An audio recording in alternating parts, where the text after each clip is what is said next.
빌립보서 3장 4절부터 11절의 말씀입니다. 우리 자리에 일어나셔서 한 절씩 교독하도록 하겠습니다. 빌립보서 3장 4절부터 11절 말씀 찾으셔서 우리 한 절씩 교독하겠습니다. 제가 먼저 읽겠습니다. 그러나 나도 육체를 신뢰할 만하며 만일 누구든지 다른 이가 육체를 신뢰한 것이 있는 줄로 생각하면 나는 더욱 그러하리니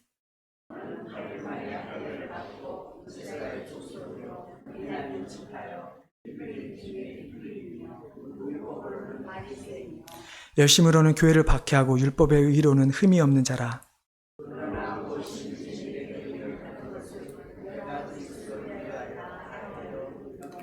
또한 모든 것을 해로 여김은 내 주 그리스도 예수를 아는 지식이 가장 고상하기 때문이라.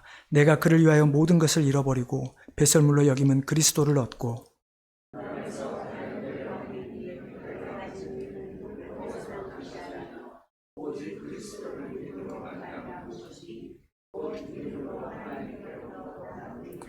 내가 그리스도와 그 부활의 권능과 그 고난의 참여함을 얻고자 하여 그의 죽으심을 본받아.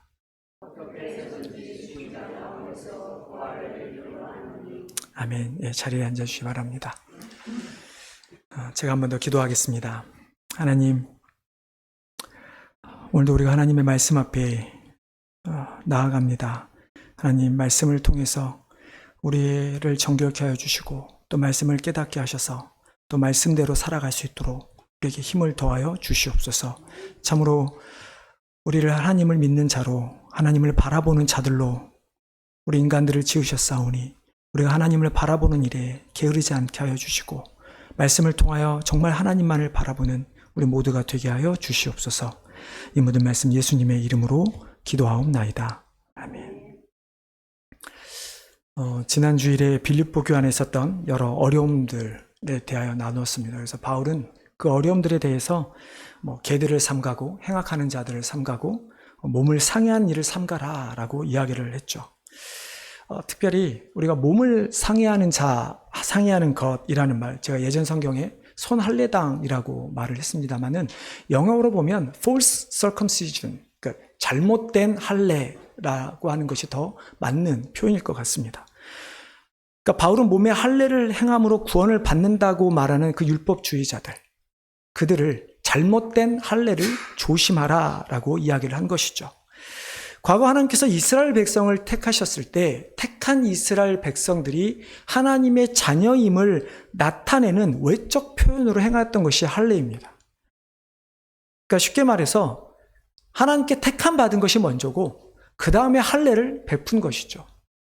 하지만 그들이 오늘 뒤에 또 나오지만 8일 만에 애가 태어나면 8일 만에 할례를 행합니다. 아직 자기가 하나님이 누군지 모를 때 할례를 받게 되죠. 그러다 보니까 자꾸 할례를 받아야 하나님의 백성이 될 수 있다라는 생각으로 바뀌게 된 것입니다.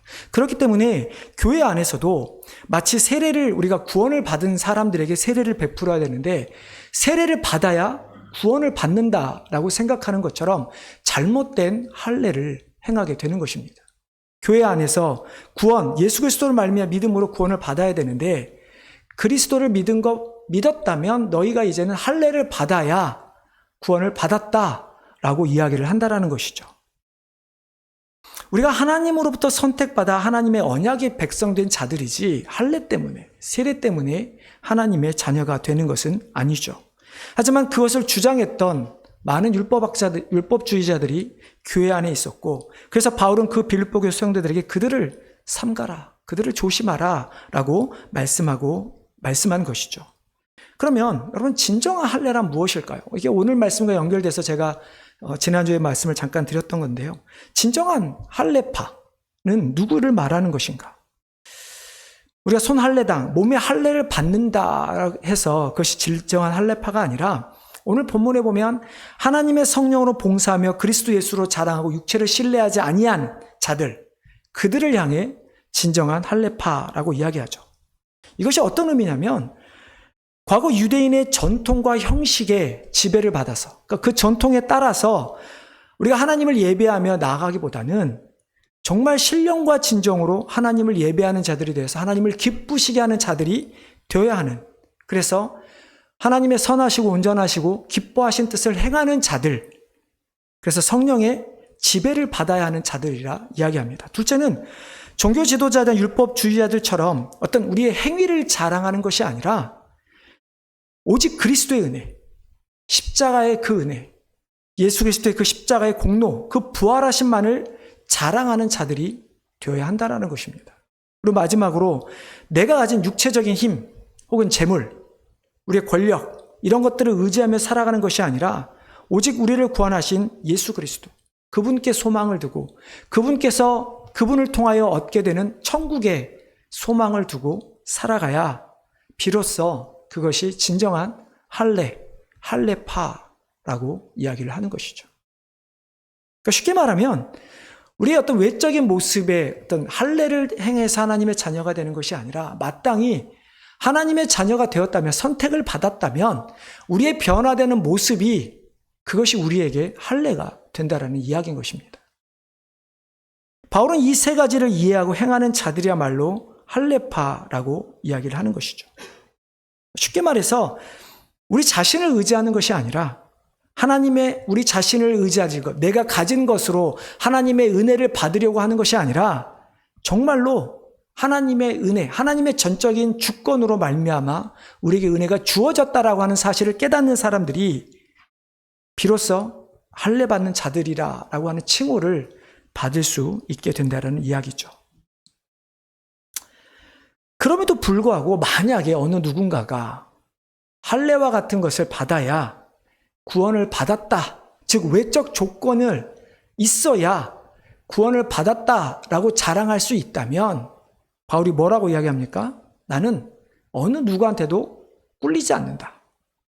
나는 어느 누구보다도 더 자랑할 것이 많다라고 이야기하죠. 여러분, 바울이 자랑한 내용들이 있습니다. 저도 한 번도 지금까지 그 자랑한 내용에 대해서 구체적으로 좀 다뤄본 적은 없는데요. 오늘 좀 그래도 간단하게 좀 이야기를 하겠습니다. 첫 번째는 8일 만에 할례를 받았다 이야기를 합니다. 여러분, 8일 만에 할례를 받았다. 이게 왜 자랑이 될까요? 태어난 지 8일 만에 할례를 받았다라는 것은 쉽게 말해서 인간이 태어났을 때 가장 먼저 지켰던 율법을 지켰다는 것입니다. 물론 자기 스스로 할례를 받은 건 아니죠. 하지만 그럼에도 불구하고 율법에 나온 대로 하나님의 명령에 있어서 내가 이 세상에 태어나서 가장 먼저 지킨 하나님의 율법, 그것이 할례를 받는 것입니다.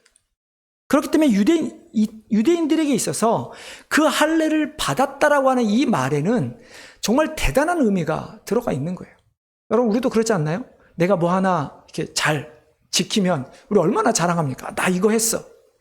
근데 태어날 때부터 하나님의 율법을 지키는 사람이라고 하는 타이틀, 그 타이틀을 갖고 있으니 얼마나 자랑스럽겠습니까? 또 어떻게 8일 만에 할례를 받을 수 있습니까? 자신의 부모가 유대인이어야 합니다. 율법을 지키는 부모여야 합니다. 그 가정에 태어나야만 할례를 받을 수 있습니다. 그러니 유대인으로나 종교적으로나 가장 자랑할 만한 것이 8일 만에 할례를 받는 것입니다. 그래서 바울도 가장 먼저 이야기한 것이 8일 만에 할례를 받았다라고 이야기를 하죠. 그리고 바울은 이스라엘 족속이었습니다. 이스라엘 족속. 즉 쉽게 말하면 이스라엘 혈통, 유대인의 혈통을 가지고 있다고 말하죠. 우리 한국에도 예전에 일제시대 때 얼마나 혼합 정책이 많았습니까? 그 당시에 로마 시대 때도 유대인의 그 혈통을 무너뜨리기 위해서 로마가 가장 썼던 첫 번째가 혼합 정책이었습니다. 인종을 섞는 거예요. 그러나 내가 이스라엘 족속이다라고 하는 이 표현은 내가 유대인 중에 유대인, 가문이 온전한 유대인의 핏줄이 유지되고 있다라는 것이죠. 하나님께서 선택한 그 처음 아브라함을 택했을 때 그 당시에 그 혈통을 가지고 있다. 즉 아브라함과 이삭과 야곱에게 주셨던 그 언약을 직접 계속해서 물려받고 있는 존재, 그것이 이스라엘 족속, 하나님의 선민이라는 다른 표현의 말이죠. 바울은 베냐민 지파 사람이었습니다. 여러분, 우리는 실은 베냐민 지파보다는 유다 지파를 더 치지 않나요? 다윗도 그렇고 예수님도 그렇고 우리는 전부 다 유다 혹은 하나님께 예배했던 레위 지파, 이런 지파가 더 낫다고 생각하는데 이스라엘에 있어서는 이 베냐민 지파가 가장 최고의 지파로 손꼽습니다. 왜 그럴까요? 왜 베냐민 지파? 야곱이 사랑했던 두 아내, 특별히 라헬, 그 아들의 두 아들 중 동생으로 태어납니다. 얼마나 예뻤겠어요. 아들들 중에서. 아무리 요셉을 예뻐했다 할지라도 그건 아마 성경에서 어떤 요셉을 통해서 하나님께서 사실 일들 때문에 그런 것 같아요. 여러분들 그러지 않나요? 막내가 제일 예쁘지 않나요? 네, 동의를 안 하시는 것 같은데.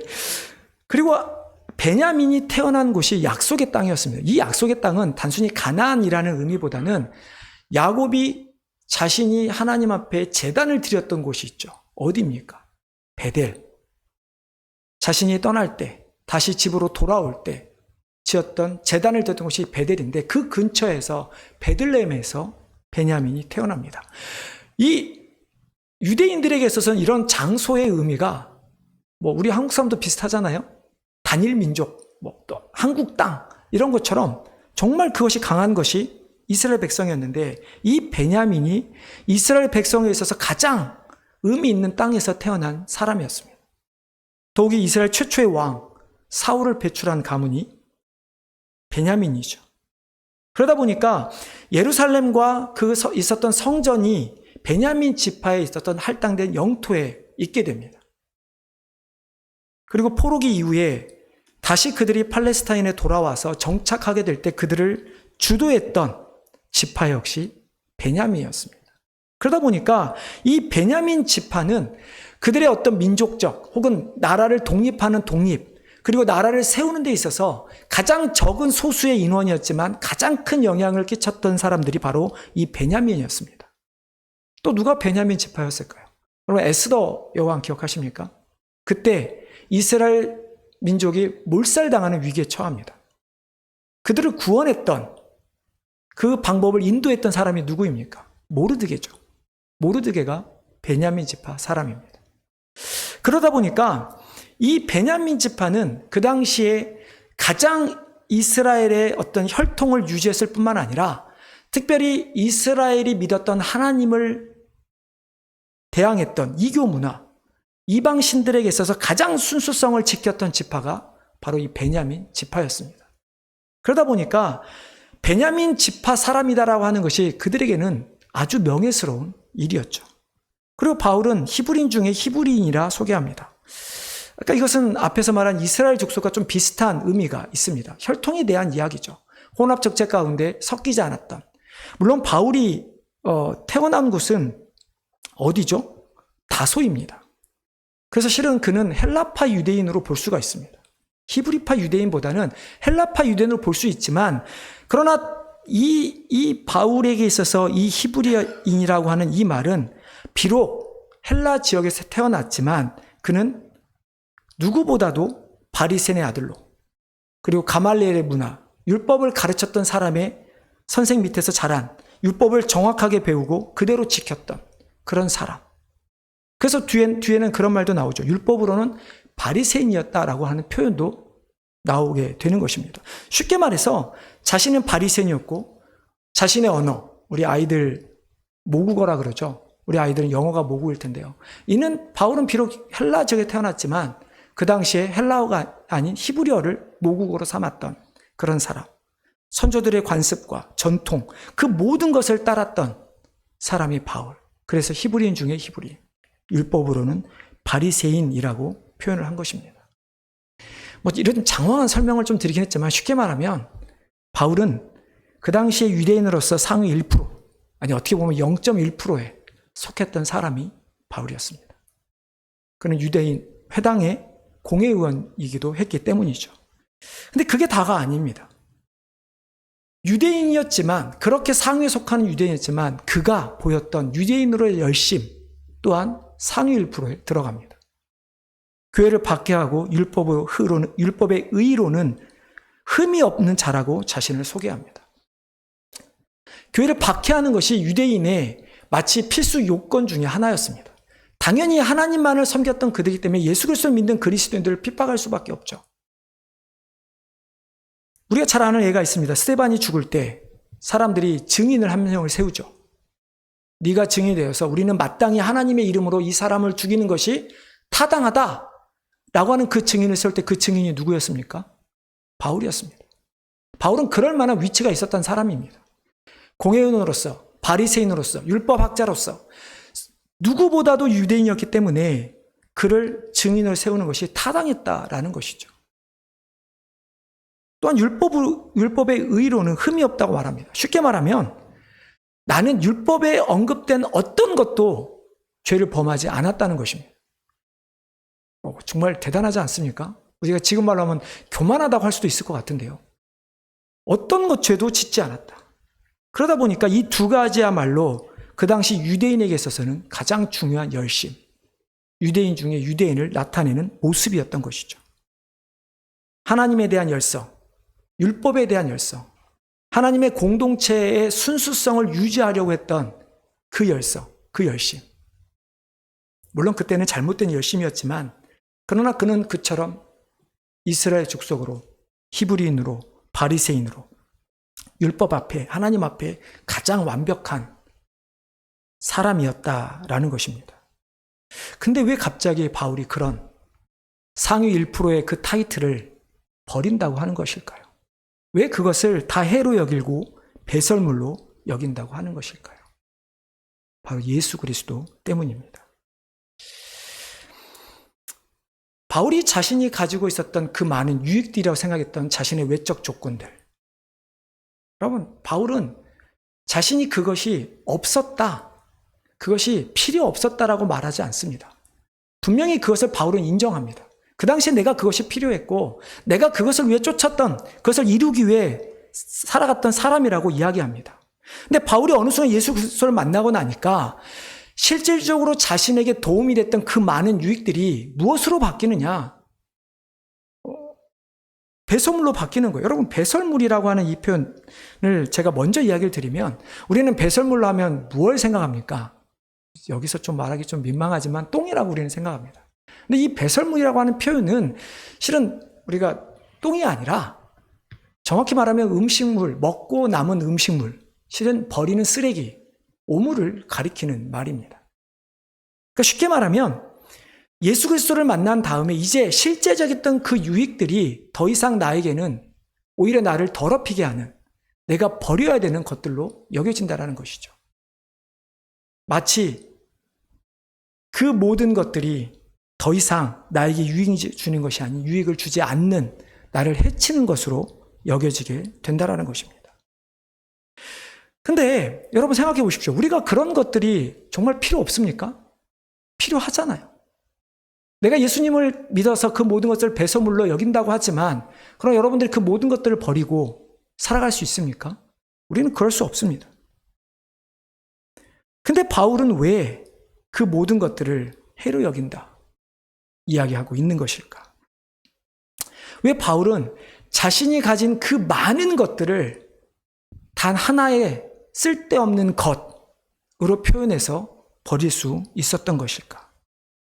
그럼 이게 어떻게 가능할까요? 우리가 예수를 믿지만 여러분 이게 가능한가요? 어느 순간 그 모든 것이 갑자기 포기가 되던가요?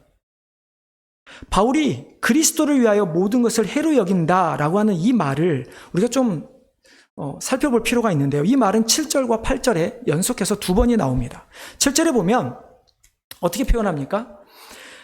내가 그리스도를 위하여 다 해로 여길 뿐더러 8절 또한 모든 것을 해로 여긴다라고 이야기합니다. 7절과 8절이 같은 의미로 이야기를 하는 것처럼 보여지는데 실은 시제가 좀 다릅니다. 시제가 다른데 7절에서 해로 여긴다라는 것은 완료 시제입니다. 완료 시제라는 게 뭐죠? 이렇게 계속해서 점차 진행되는 거잖아요. 마치 진행처럼. 그래서 어느 시점에 끝나는 것을 의미합니다. 그러니까 쉽게 말해서 우리는 바울을 생각하면 예수님을 믿은 이후에 자신의 모든 것을 한꺼번에 당장, 즉시 다 버린 것으로 생각하지만 그렇지 않다라는 거예요. 바울도 자신이 가진 외적 조건들을 내려놓기 위한 시간들이 필요했다라는 것입니다.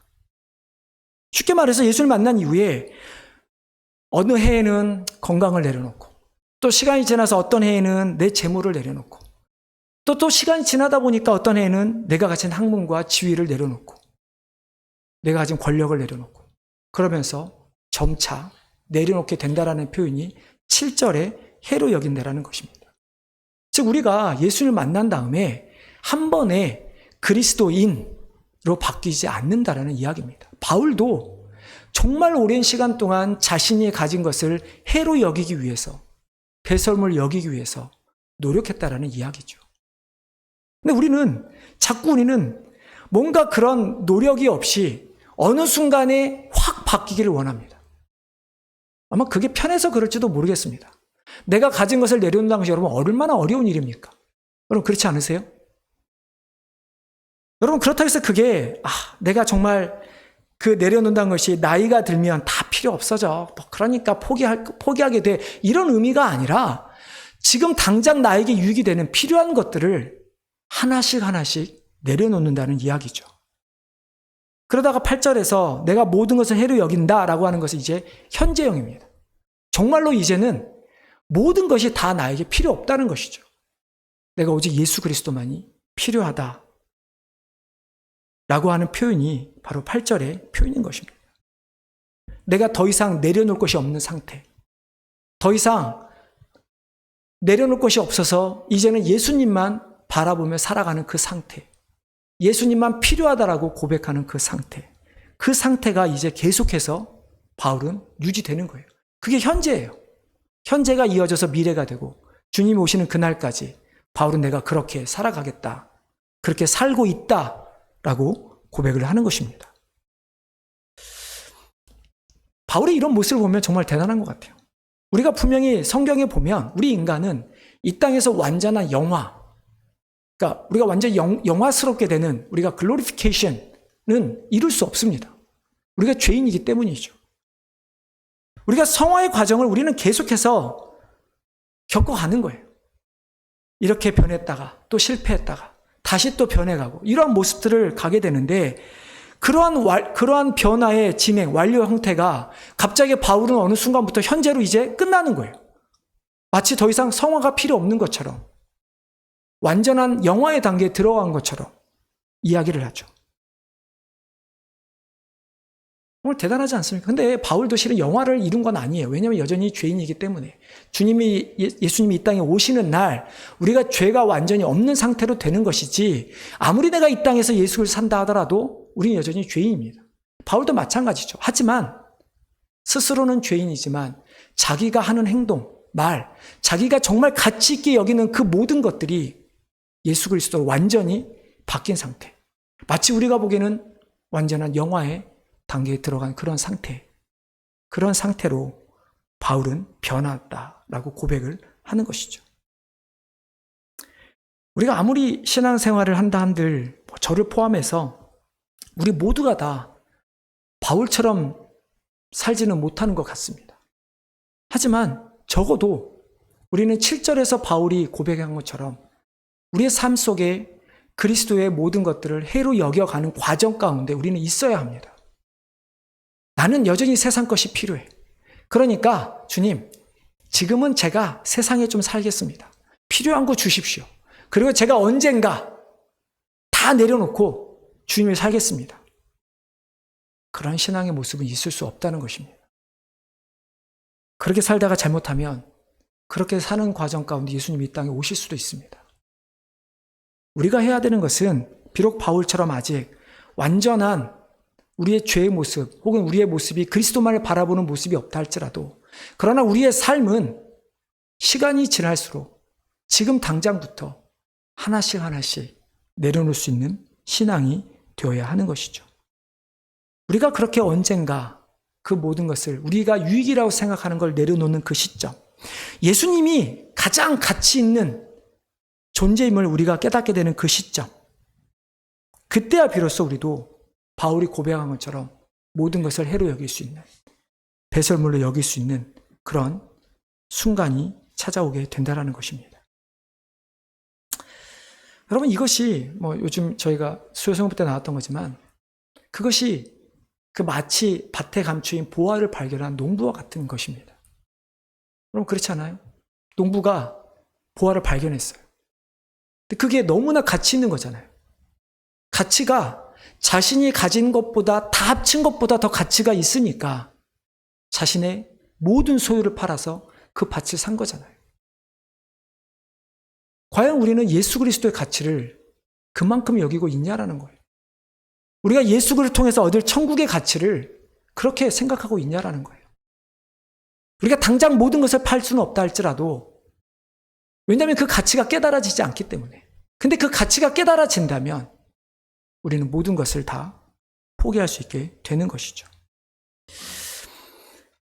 그래서 바울은 그 예수 그리스도를 아는 것이 가장 고상한 것이다 라고 이야기를 합니다. 예수 그리스도 아는 지식이 가장 고상하다. 그것이 가장 중요하다. 가장 가치 있다 라고 이야기를 하는데, 근데 우리가 좀 조심해야 할 것이 있습니다. 우리가 그리스도를 아는 지식이 가장 고상하다. 그러면 그리스도를 아는 것으로 끝나면 된다는 이야기인가요? 그런 사람들이 기독교 역사 가운데 있었습니다. 바로 영지주의자라고 하는 사람들입니다. 육체는 그냥 무조건 나쁜 거예요. 육체는 더 이상 변할 수가 없어요. 바꿀 수가 없어요. 그러니까 무엇을 추구합니까?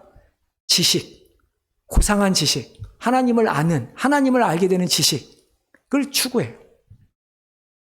그러다 보니까 그들은 그 지식만 추구하지 자신의 삶의 변화를 생각하지 않습니다. 마음대로 살아갑니다. 어차피 육체는 썩어 없어질 것이니까. 육체를 통해서 뭘 하든 그건 상관이 없으니까. 지식만 고상하면 된다고 생각하니까. 근데 바울이 그리스도를 아는 지식이 가장 고상하다, 탁월하다라는 것은 무슨 말일까요? 여러분, 그리스도를 안다라고 하는 이 말이 무슨 말입니까? 예수 그리스도의 나를 위해서 죽으시고 부활하셨습니다. 그걸 지식으로 아는 것입니까? 바울이 단순히 그것을 지금 이야기하고자 하는 것일까요? 그리스도에 대한 지식은 우리가 세상 사람들이 판단한, 기록한 지식이 아니라, 바울이 여기서 말하는 지식은 하나님께서 우리에게 알려주신 그리스도에 관한 지식입니다. 그럼 하나님께서 우리에게 알려주신 게 뭘까요? 단순히 그리스도를 아는 것입니까? 아니죠. 하나님이 우리를 얼마나 사랑하는지, 하나님께서 우리를 위해 무엇을 하셨는지, 우리에게 무엇을 원하시는지, 그리고 그리스도 통해서 우리에게 무엇을 주시고자 하시는 것인지, 이 모든 것을 아는 것이 그리스도를 아는 지식입니다. 그럼 마땅히 우리는 그 그리스도의 죽음과 부활, 그로 말미암은 구원, 그 구원받은 자들이 해야 될 일들, 사명, 그리고 구원받은 자들이 주어진 천국이라고 하는 소망, 이 모든 것을 아는 것이 그리스도를 아는 것, 즉 하나님께서 우리에게 알려주신 그리스도에 관한 지식이라고 하는 것이죠. 그렇기 때문에 앞서 말씀드린 것처럼 하나님께서 우리에게 그리스도라고 하는 그 가치를 얼마나 중요한 것인지 알려주셨다면, 그것이 최고의 가치라는 걸 알려주셨다면, 우리는 마땅히 그 가치를 소유하기 위해서 우리의 모든 것을 내어 던질 수 있어야 하는 것이죠. 바울은 그렇기 때문에 그리스도 외에는 모든 것을 쓰레기로 내가 버려버릴 것이다, 버리고 있다, 버렸다라고 이야기를 하는데요. 바울이 예수 그리스도를 그 가장 고상하게 여기는 이유를 마지막으로 세 가지를 이야기합니다. 우리가 그리스도를 알아야 되는, 그리스도의 고상한 지식을 알아야 되는 첫 번째는, 바울이 이야기하는 것은 내가 8절 하반절이죠. 그리스도를 얻기 위함이다 이야기합니다. 그리고 9절에 그리스도 안에서 발견되려 하기 위함이다. 그리고 마지막으로 그리스도의 부활의 권능과 고난에 참여하기 위함이다 라고 이야기를 합니다. 그리스도를 얻는다라는 말이 무엇입니까? 그리스도를 믿음을 통해서 구원을 받는다, 천국을 받는다라는 거죠. 하나님의 자녀가 된다는 의미입니다. 그리스도를 얻는다는 건 아까 말씀드렸지만 내가 그 부활을 얻게 나의 모든 것을 버리는 것입니다. 내가 그리스도를 얻는다라고 하는 것은 내가 가진 모든 것을, 바울이 말한 자신의 모든 외적 조건을 내려놓은 것처럼 포기한다라는 의미도 들어있는 것이죠. 그것을 포기하면서까지 그리스도를 얻겠다. 그리스도 안에서 발견된다라는 것은 무엇입니까? 쉽게 말하면 이런 거죠. 과거에 사람들이 나를 하나님 앞에서 나를 볼 때 사람들이 너는 유대인이야, 너는 이스라엘 족속이야, 너는 베냐민이야, 히브리인 중에 히브리인이야 라고 하는 이야기를 들었다면, 이제 바울은 내가 하나님 앞에서, 그리스도 앞에서 내가 그리스도인으로 발견되기를 원한다라는 이야기입니다. 여러분, 이게 별거 아닌 것 같지만 이거는 정체성의 이야기입니다. 또한 우리 인생의 목표에 대한 이야기입니다. 내가 이 세상을 살아가는데 내가 누구누구의 아들, 누구누구의 남편, 누구누구의 아버지, 혹은 내가 어떤 세상에 말하는 가치 있는 의미 있는 이름으로 살아가겠다는 것이 아니라 나는 이제 하나님 앞에서는 내가 그리스도인이라고 하는 것 외에 내가 복음으로 살았다는 것 외에는 어떤 것도 필요 없다라는 거예요. 나의 정체성, 유일한 정체성, 바로 그리스도인, 복음을 전하는 자. 그 자로 하나님께 앞에서 나타나겠다라는 거죠. 주님이 나를 그렇게 불러주시기를 원한다라는 고백입니다. 그렇기 때문에 그런 정체성이 때문에 그의 인생의 목표가 바뀔 수밖에 없는 거예요. 더 이상 세상의 것이 아닌 복음을 위한 삶으로 바뀔 수밖에 없는 것이죠. 여러분, 복음을 위한 삶이라 그래서 세상을 포기한다 그래서 지금 여러분이 하고 있는 모든 일을 다 내팽개치라는 게 아닙니다. 우리 하는 그 모든 일들의 목표, 목적, 결과가 복음이 되어야 한다는 것이죠. 마지막으로 바울이 자신의 모든 것을 해로 배설을 여기고 예수 그리스도를 아는 것을 고상한 지시로 아는 것은 내가 그리스도의 부활의 권능과 고난에 참여하기 위함이라고 이야기합니다. 어떻게 보면 가장 중요한 이야기인 것 같아요. 그리스도를 아는 지시, 그리스도께서 죽으시고 부활하셨다라는 것, 그가 고난 받으셨다라고 하는 것, 우리가 그것을 왜 알아야 합니까? 왜 우리가 그것을 깨달아야 합니까? 우리의 죄의 문제이기 때문입니다. 우리가 영원한 지옥에 가게 될 문제이기 때문입니다. 그 문제를 주님께서 고난 받으시고 십자가에 죽으시고 부활하심으로 우리의 문제를 해결해 주셨다라는 것이죠. 그래서 바울은 이제 내가 그 주님의 그 부활의 권능, 주님이 당하신 그 고난에 나도 참여하겠다라는 거예요. 나도 주님처럼 살아가겠다는 겁니다.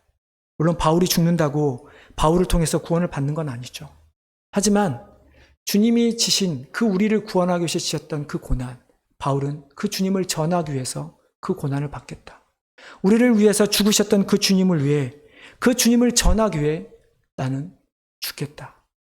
그것이 나에게는 고난이나 단순한 죽음이 아니라 그것이 나에게 주어질 가장 영광스러운 일이다 라는 것을 그는 알았기 때문에 이야기를 하는 것입니다. 그래서 바울은 우리가 계속 기쁨에 대한 이야기를 하잖아요. 근데 정말 기쁨이라고 하는 것이 내가 모든 것을 해로 배설물로 여기고 또 내가 그리스도를 위해서 죽기는 것이 자기는 너무나 기쁘다는 거예요. 고난을 당해도 죽어도 부활의 권능에 참여할 수 있으니까. 주님이 오시는 그날에 다시 살아날 수 있으니까. 주님이 오시는 그날에 다시 완전한 천국에서 영원히 주님과 살아갈 수 있으니까. 여러분, 우리의 모습은 어떻습니까? 여러분, 우리는 정말로 그리스도를 얻기 위해 그리스도를 얻은 자들로 살아가고 있습니까? 정말로 우리는 그리스도 하나님 앞에서 내가 그리스도인으로 발견되기를 원하는 그런 자세로 우리는 살아갑니까? 아니면 여전히 내가 했던 대단한 무엇은 가지고 그 어떤 내가 이루었던 그것이 무엇이 되든 그 타이틀을 가지고 하나님 앞에 서기를 원하십니까? 정말로 우리의 삶은 부활에 대한 소망을 가지고 이 땅에서 살아가고 있는 게 맞습니까? 마지막 날 그리스도와 연합하고자 하는 그 소망. 우리가 부활에 대한 소망, 그리스도에 대한 어떤 이야기들, 다음 주에 우리가 한 번 더 분명히 더 살펴볼 말씀들이지만입니다. 하지만 우리가 오늘 좀 그래도 생각할 원하는 것은 우리가 사는 것이 신앙생활하는 것이 참 어렵고 힘들다 할지라도 우리가 그 앞에서 우리가 정말로 버려야 할 것이 무엇인가? 어떻게 보면 내가 너무 잘 살려고 하니까, 세상적으로 잘 살려고 하니까 힘든 것이 아닐까요? 더 잘해서 더 좋은 것을 얻어보려고 하니까, 우리가 죽지 않으려고 하니까 힘든 것이 아닐까요? 우리가 만일 바울이 고백한 것처럼 내가 모든 것을 버리고 내 안에 그리스도 안에서 나를 발견되고 내가 그리스도의 고난에 참여하겠다, 부활의 그 소망을 갖고 살아가겠다 한다면 우리가 세상에서 추구하는 목표로 이루어야 될 그 목표들이 어떤 우리에게 의미가 있을까? 여러분, 바울처럼 예수 그리스도를 발견하고 그리스도를 소유하시기를 바랍니다. 정말 그리스도를 위해 모든 것을 해나 해로 혹은 배설물로 여기시길 바랍니다. 그리고 바울처럼 그리스도의 부활의 권능, 그리고 그 부활의 그 그리스도의 고난에 참여하는 자들이 되기를 바랍니다. 그래서 우리도 언젠가 바울처럼 지금 하나씩 버리고 있지만 바울처럼 우리의 삶 가운데서도 언젠가 주님 오시 바로 전이라도 정말 내가 주님만이 나의 유일한 가치라는 것이 현재형으로 고백하는 성도들 되기를 바랍니다. 그래서 주님만을 바라보면서 주님이 주신 기쁨으로 살아가는 우리 성도님 되시기를 주님의 이름으로 축원합니다. 하나님, 참 우리가 그리스도의 부활의 그 권능과 고난에 참여하고 있는지 돌아보기를 원합니다.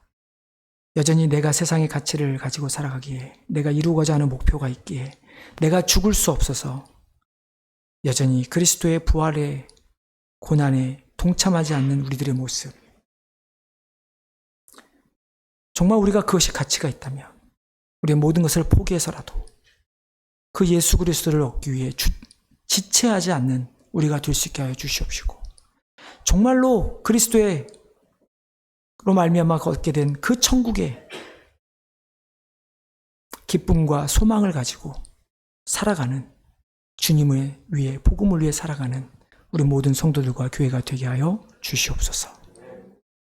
그렇게 우리를 인도하시고 우리를 지켜주시고 우리에게 힘을 주실 하나님을 온전히 의지하오며 이 모든 말씀 예수님의 이름으로 기도하옵나이다. 아멘.